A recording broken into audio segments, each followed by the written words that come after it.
Assalamualaikum warahmatullahi wabarakatuh.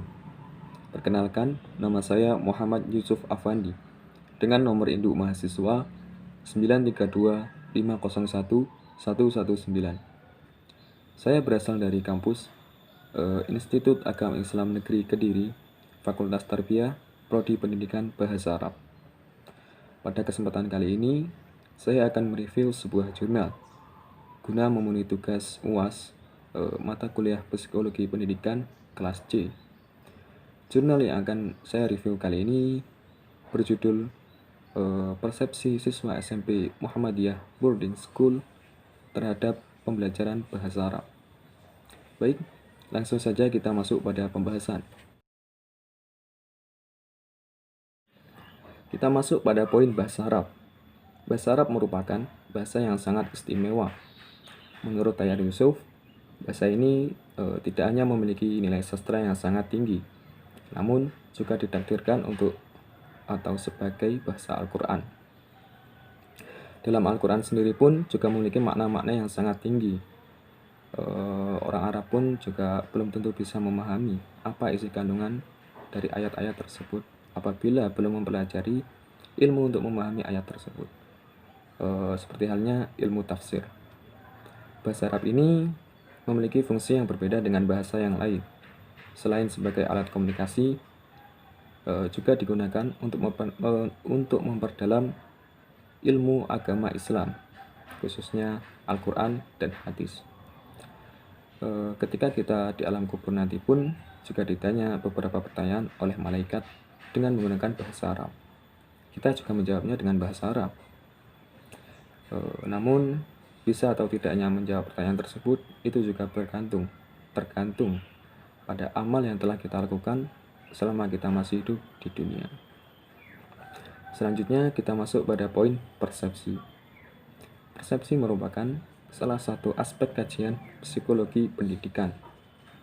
Menurut Desiderato, persepsi adalah pengalaman tentang objek, peristiwa, atau hubungan-hubungan yang diperoleh dengan menyimpulkan informasi atau menafsirkan pesan. Dengan kata lain, persepsi adalah pandangan seseorang terhadap sesuatu. Persepsi ini dilakukan melalui indera, yakni indera penglihat, pendengar, perasa, peraba, dan pencium. Contoh persepsi untuk indera penglihatan. Ketika kita melihat seseorang sedang menggiring dan menendang bola, maka kita pun berpikir bahwa orang itu sedang bermain sepak bola.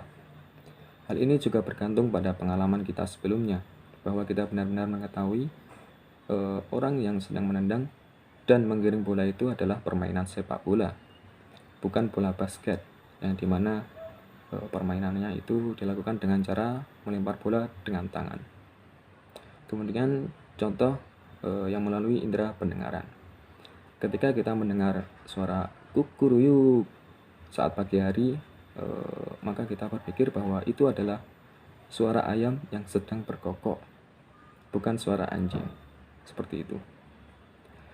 Persepsi ini atau persepsi seseorang dapat berbeda dengan persepsi orang lain. Hal ini dapat disebabkan oleh adanya perbedaan-perbedaan kepribadian seseorang. Misal, si A dan si B sama-sama sedang mendengarkan musik yang bergenre rock. Si A berpikir bahwa lagu rock itu bagus dan enak didengar karena ia suka dengan lagu yang bergenre rock.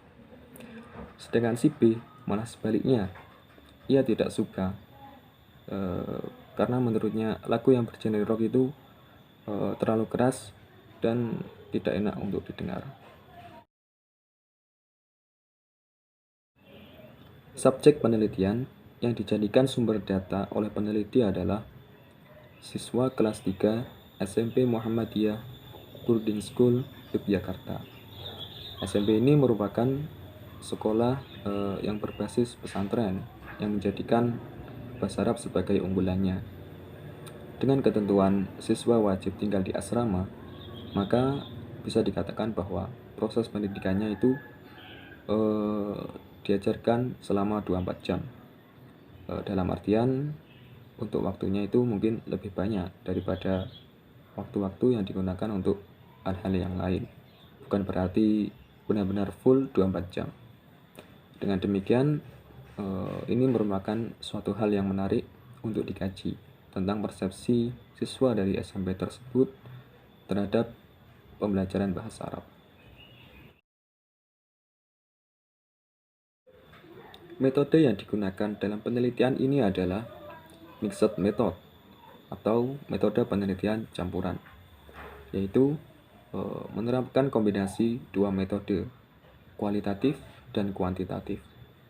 Adapun strategi pengumpulan data yang digunakan adalah strategi triangulasi konkuren, yaitu peneliti mengumpulkan data kualitatif dan kuantitatif secara konkuren atau dalam waktu yang sama.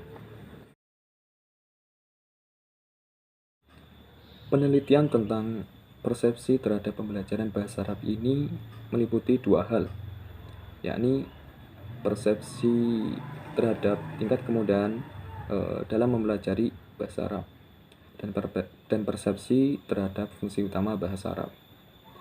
Data yang diperoleh tentang persepsi siswa SMP MPS Yogyakarta terhadap tingkat kemudahan dalam mempelajari bahasa Arab dibagi menjadi 5 bagian, yakni sangat mudah, mudah, mudah tapi rumit, agak sulit, dan sulit. Berdasarkan data tersebut, persepsi yang lebih unggul adalah mudah tapi rumit dengan perolehan suara 63 siswa dari jumlah totalnya, yakni 96 siswa. Sedangkan data tentang persepsi terhadap fungsi utama bahasa Arab dibagi menjadi 4 bagian, yakni sebagai alat untuk ibadah, alat komunikasi internasional, identitas muslim, dan identitas pesantren. Berdasarkan data tersebut, persepsi yang lebih mendominasi adalah sebagai alat komunikasi internasional dengan perolehan suara 30,2%.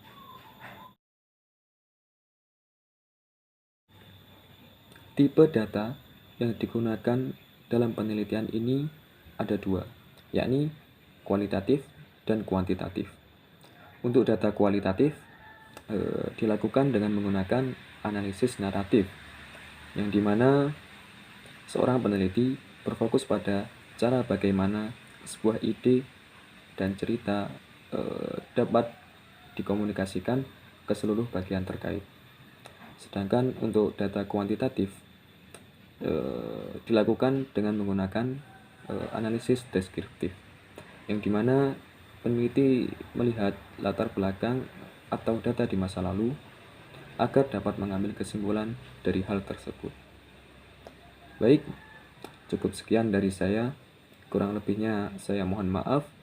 Terima kasih atas perhatiannya. Wassalamualaikum warahmatullahi wabarakatuh.